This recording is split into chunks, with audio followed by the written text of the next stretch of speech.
Hello and welcome to No Win, No Fee, the show where all 12 of these contestants are hoping to go home with £4,000. And you know what? I'm hoping they don't, because I do not get paid for presenting this show.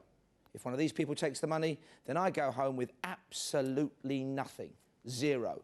No win and no fee for me. In fact, the only way I get anything is if this lot fail to take home the money, then I end up with a very welcome £4,000. So, let's see who's standing in the way of me and my fee today. There's Jan, Sue, Hazel, Mark, James, Quinder, Jenny, Jess, Steve, Natalie, Colin and George. You're all virtual strangers. You only met just before the show. All you know about each other are your names. And this is a game of assumption and presumption. I'm going to ask you to choose players you think will get a question wrong. So it's sudden death and it's all about first impressions. There are 12 of you now. I'm really happy to say that in a few minutes there'll be just 6 of you. And we start by randomly choosing one of you. So somebody's going to come up, pick one of 2 questions, and then pick an opponent who they think will get that question wrong. And it's Quinder. We're going to find out how good Quinder is at assessing people from those all-important first impressions. Quinder, join me now and choose your question.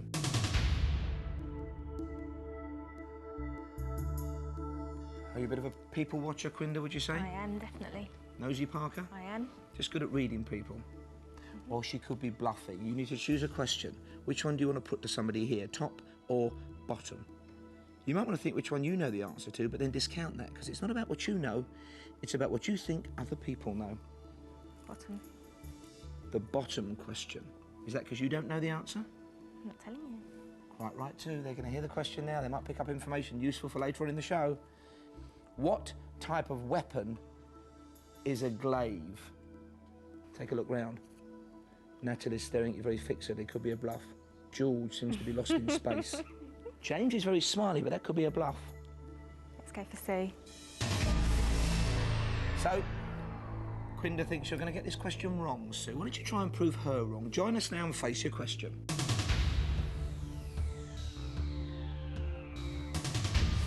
Now, I do think Sue is looking confident. What made you pick her out? I don't know, she looks a bit too confident, I think. Block riding on this, though, Quinder. If Sue answers this question correctly, you're out of the game.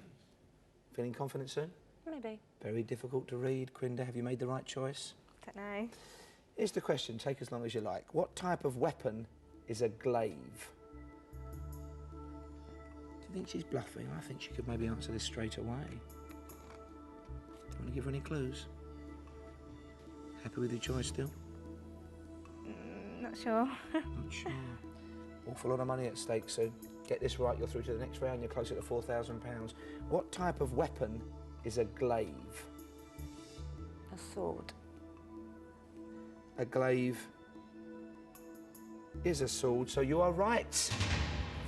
Which means, Sue, take your place in the next round. And Quinder, it's been great fun, but you know what? I'm delighted to say you're out. Okay. So one person is through, one person is out. It's as quick as that. It's sudden death. It's all about first impressions. Who's up next? So choose a question and select an opponent. And this time round, it's Mark. How good a judge of character is he going to be? Will he choose the right question? Let's find out. Mark, join me now, please. Oh, Quinder, eh? Hello, Paul. Yep. Very difficult to pick somebody to get it wrong. It's very difficult. You do get the choice of question, though. Which one do you fancy, top or bottom? I'll go for the top one, please, Paul. The top question, not much hesitation, determined character. Here's the question he's chosen for one of you to answer and he hopes get wrong. Take a look at all their faces. First time they're hearing this now. Which artist is said to have designed the uniform of the Vatican's Swiss Guard? Jess is thinking. She is very hard. Choice is yours, though. Anybody you like? I think I'll choose Natalie, please, Paul. So, Natalie, he thinks you're going to get this wrong. Come and prove him wrong. Come and face your question.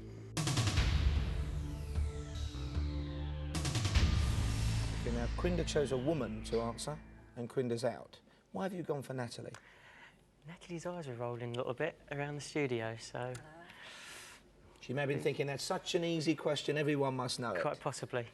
Here's the question, take your time. Which artist is said to have designed the uniform of the Vatican's Swiss Guard? Bit of a sigh as I asked it. Do you think you've chosen right still? I'm more worried than I was. Why's that? I think she's going to come up with the answer. OK, you've got to get this right, Natalie. Which artist is said to have designed the uniform of the Vatican's Swiss Guard? I'm bluffing, I have no idea, but I'm going to take a guess. And I'm guessing it's not recent, and it's an artist, and I'm going to say Picasso. If Picasso is the right answer, you're through to the next round. If Pablo's not the man for you, you're out. The answer is Michelangelo. Natalie, you're wrong. Which means, Mark, take your place in the next round. And Natalie, it's been nice meeting you, but I'm delighted to say you're out. Only 4 places left in the next round. Who's up to pick an opponent next? And it's Hazel. Hazel, I'd like you to join me and choose your question.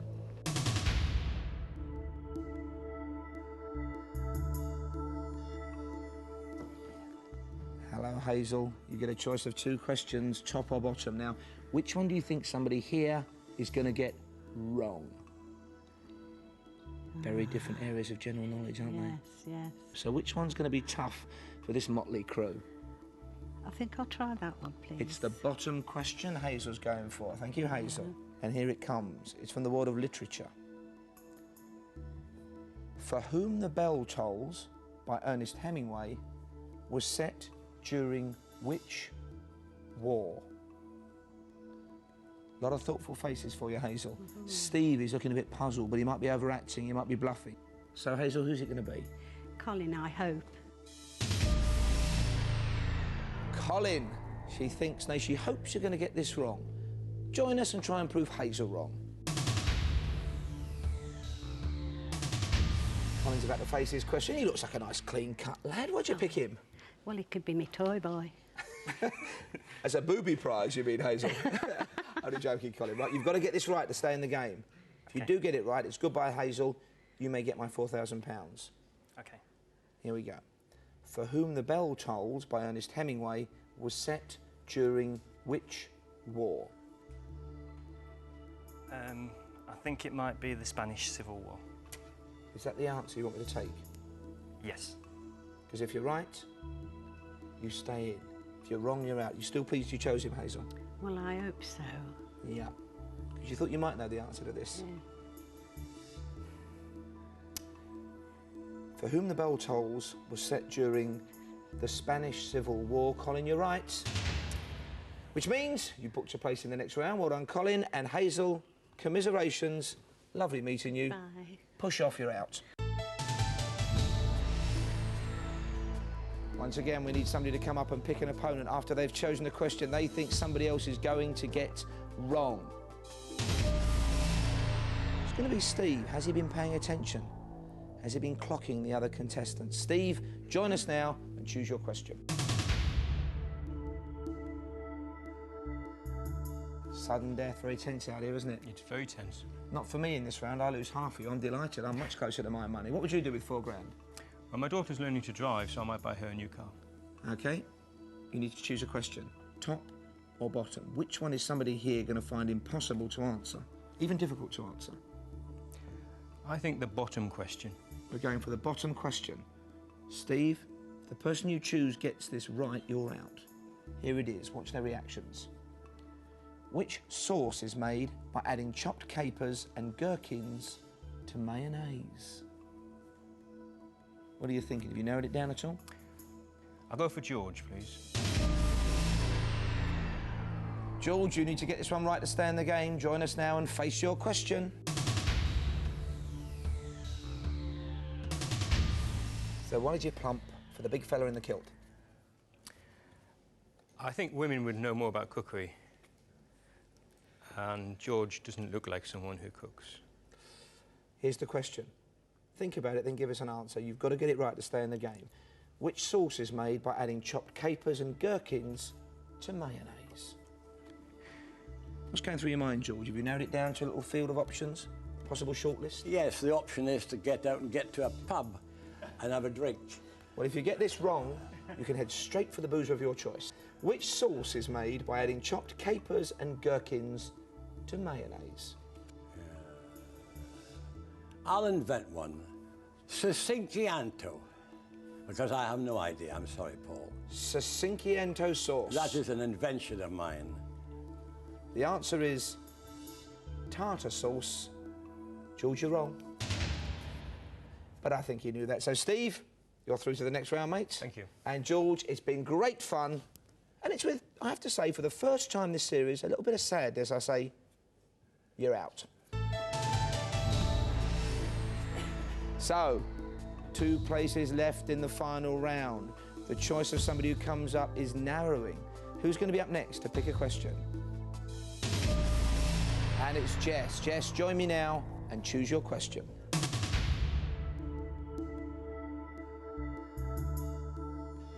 Now, would you rather be picking a question or answering a question, do you think? I was sort of standing there and I think it's better to pick the question, so I'm quite pleased I'm here. You've got a choice of 2. Let's hope you pick correctly. For your sake, you've got to pick somebody who gets this question or one of these 2 questions, top or bottom, wrong. Which one are you going to go for? I think I know the answer to the bottom. I'll go for the top one, please. Well, that's not about what you know. It's about what you think other people know. Going for the Yeah, stick with the top. top question. Here it comes, chosen by Jess. She's going to pick one of you 3, Jan, James or Jenny, to get this wrong. Which TV detective is based at Denton Police Station? Jenny is now looking confident, but it could be a bluff. I'll go for Jenny. So despite that confidence, Jenny, you are now in the firing line. Join us and face your question. So you must think Jenny's bluffing, then. I hope she is. I hope she is, yeah. Right, we're going to find out in a couple of minutes. You know the drill, Jenny. Yep. You've got to get this right to stay in the game. Which TV detective is based at Denton Police Station? Maybe you have chosen one. It's going to be a guess. Then you've got to ask yourself, how many TV detectives have there been? I know loads, but the right one might just pop into her head. Oh no, I've got a horrible feeling she knows it. £4,000 at stake, Jess, such a lot of money. I know. Jenny, which TV detective do you think is based at Denton Police Station? I have absolutely no idea, but I'm going to have a good guess at Inspector Morse. Inspector Morse. Now, if Morse is the man, you're through. If you're wrong, you're out. The answer is Jack Frost from A Touch of Frost. Jenny, you are wrong. Which means, Jess, well done, you're through to the next round, and Jenny, commiserations, but I'm happy to say you're out. Thank you. James and Jan have avoided being picked. Either they're confident or they're inscrutable. Who's up first? And it's James who's going to be choosing a question. James, join me now. So, just you and Jan, but only 1 place left in the final. Now, you pick a question, top or bottom. Which one of those do you think Jan is going to get wrong? The top one, he stands more chance of getting wrong. So, The top question. yeah, if you ask him the top one. Yep. The top question then is heading Jan's way. Jan, I'm going to read this question and give you the same thinking time that the other contestants had in the interest of fairness. Then we'll invite you up and then we'll take your answer. Okay. Here we go. Bad luck to both of you. How many legs does a lobster have? He's thinking. Still pleased you chose that question. What do you make of his first reaction there? Yes, yeah, I've got to pick him, haven't I? He's the only one left. Yes. We've given him a bit of thinking time. Well, yeah. Let's invite him I up. think it's 50-50. Yeah, we'll invite him up then. Go on. Yeah. Jan, Yeah. time for you to join us and face your question.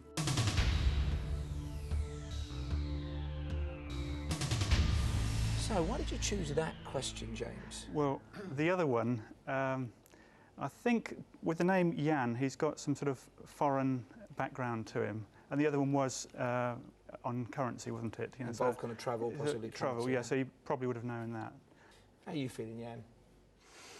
I think I know, I think I've got the answer, but I could be wrong. I have been before. And A if lot you of are times. wrong, you're I out. don't know. Let me read you the question again. Okay. Take your time. How many legs does a lobster have?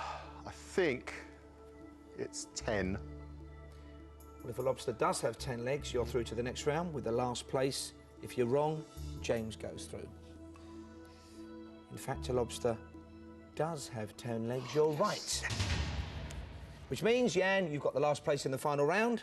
And James, commiserations, but I'm happy to say you're out. And well done to all 6 of you for getting this far. You've managed to eliminate your opponents, either because you're good judges of character, you're clever, or you've been very lucky. But I do hope that along the way you've been paying attention to everybody else's strengths and weaknesses, because now it's time for you to go head to head with each other. So I hope it's no win, no fee for you, as I ask you all to take one step closer to that money. And in round 2, things are decidedly trickier. Judgment of character is now crucial. You've got to choose an opponent before hearing the question. I then read that question, and to stay in the game, you tell me if you think your opponent is going to get it right or wrong. As always, we start by randomly choosing one of you. Somebody to pick an opponent, somebody they think they've sussed out, or somebody whose general knowledge they respect. Who's up first? And it's Jess, up to pick an opponent. Join me now, please.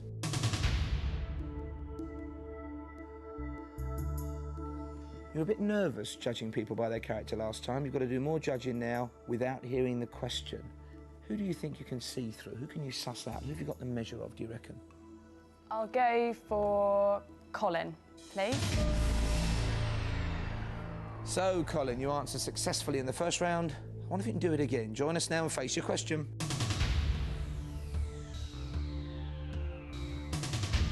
See, I think he's a dark horse. I think he's trouble. Why did you pick him? I don't know, I just thought I could read him. I don't know, I'll give it a go. Could be a good actor, though. Yeah. Here's your question, Colin. Before you answer, Jess is going to tell me whether you're going to get it right or wrong. You have to get it right to stay in the game. What colour is art and literature in Trivial Pursuit? He didn't want to look at you then. Maybe he couldn't believe how hard the question was. Or maybe he couldn't believe how easy the question was. He's got to get it right to stay in the game. Don't let me influence you. Okay. It's a tricky one because, you know, it could be several colours. So I'm going to say, hopefully, Colin's going to get it wrong. He's going to get it wrong. Yeah. If he gets it right, you're out. That's fair enough. If he gets it wrong, you're in. What colour is art and literature in Trivial Pursuit? Okay, it's a long time since I've played that game. And I can remember some of the colours. Orange, blue, green, pink, something else. I don't know. I'll go for orange. Colin, the answer is brown. You're wrong. You're still in the game, back in your place. Colin, commiserations, but I'm happy to say, sit down, you're out. One contestant down, 5 to go, because I want that £4,000. Who's up to pick an opponent next? And it's Jan. I wonder how good a judge of character he is. Jan, join me now and choose an opponent. Great answer in the first round. I don't know whether you were bluffing or not. You keep it to yourself. But now, you've got to choose somebody you think you can read, you've sussed out. Maybe you've been paying attention to them, how they've reacted. Right. Jess has got a very mobile face, but that's only when she's considering whether somebody's going to get something right or wrong. Yeah, a bit of telepathy would be useful now. I'll go for Jess. Jess, he doesn't know the question you're about to be asked, but you have to get this right. Join me and face your question.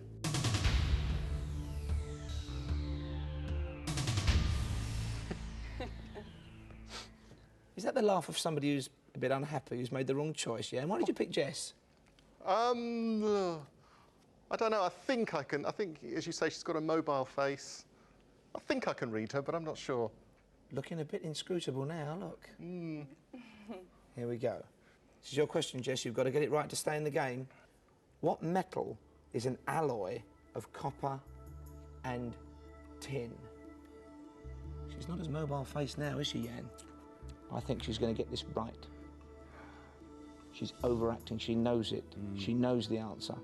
Of course, I'm biased because if you say she's going to get it right and she gets it wrong, you're both out. Good news for me. Don't let me influence you. I think she's going to get it right. If she gets it right, you're both still in the game. Jess, here we go. What metal is an alloy of copper and tin? Right, I feel really bad now because I don't want to knock Jan out the game by getting it wrong, but I don't actually know. So I'm going to have to make a guess and say brass. The answer is bronze. So, Jess, you're wrong. Oh, sorry. Which means I'm happy to say that Jan is wrong as well because he put his faith in you. Sit down, both of you. You are both out. OK, 3 people left. Only one £4,000 prize, though. Who's going to pick an opponent for me next? It's going to be Steve. Join me now, please. So, still happy to be picking an opponent? Yeah, I think so. You don't know the question. You've got to pick somebody who you think you can read. Or maybe somebody you think actually has lucked their way into this round, that you think hasn't got a wide range of general knowledge. Who's it going to be? Mark or Sue? I think I'll pick Sue, please. There's no escape now, Sue. Come and face your question. Sue, you have to get this right to stay in the game. Here's the question. Watch your reactions. Which Indian city is served by Dum Dum Airport? What's going through your mind, Steve? Indian cities. You should be thinking about what's going through her mind. Yeah. Doesn't matter whether you know it. She looks very clever, doesn't she? I think she's probably well-travelled. But I think it's a difficult question. And I think she'll get it wrong. I think she knows it. Then we'll have to agree to differ. I'm sure she knows it. We're still differing. Mind you, I'm biased. Because if you say she's going to get it right and she gets it wrong, you're both out. So be it. So you're going to get it right or wrong? Wrong. Wrong, Sue. He thinks you look well-travelled, you look intelligent, but you won't know this. You have to know this answer to stay in the game. Here's that question again. Bad luck to both of you. Which Indian city is served by Dum Dum Airport? Delhi. Delhi? OK. If Delhi is the right answer, then you're in. If you're wrong, you're out. The answer is Calcutta. Sue, you're wrong. Which means, Steve, you're still in the game. Sue, commiserations, but I'm happy to say, sit down, you're out. Mark or Steve? Steve or Mark? Who's going to predict whether their opponent is going to answer right or wrong? Who's up first? Let's find out. In fact, for the first time in this round for £4,000, Mark is going to have to predict whether Steve knows a right or wrong answer. Only the two of you left. Will you both join me now, please?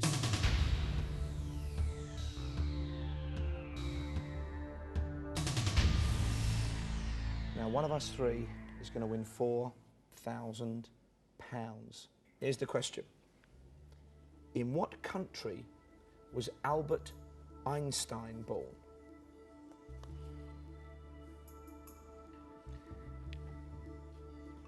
He could be trying to bluff you. If you think he's going to get it right, and you say he's going to get it right and he does, you're both still in the game. We do this again. But if you think he's going to get it wrong and he gets it right, you go home empty-handed. He gets the money. Our money. Yeah. Your money or my money? Decided. You've decided? Mhm. You've decided? Yep. Is he going to get it right or wrong? Wrong. Steve will get it wrong. I think he's going to get it right. But don't let me influence you. No, I think he'll get it wrong, Paul. If Yeah. he gets it right, Decision's made. if he gets it right, you get nothing, Mark. Absolutely. Of course, Steve, if you do get it wrong, you go empty-handed. If you get it right, Mark goes away with nothing and you get £4,000. Either way, that's me finished on the show today. I can't win any money, whatever you say. No win, no fee for me. Here's the question. Give us your answer. In what country was Albert Einstein born?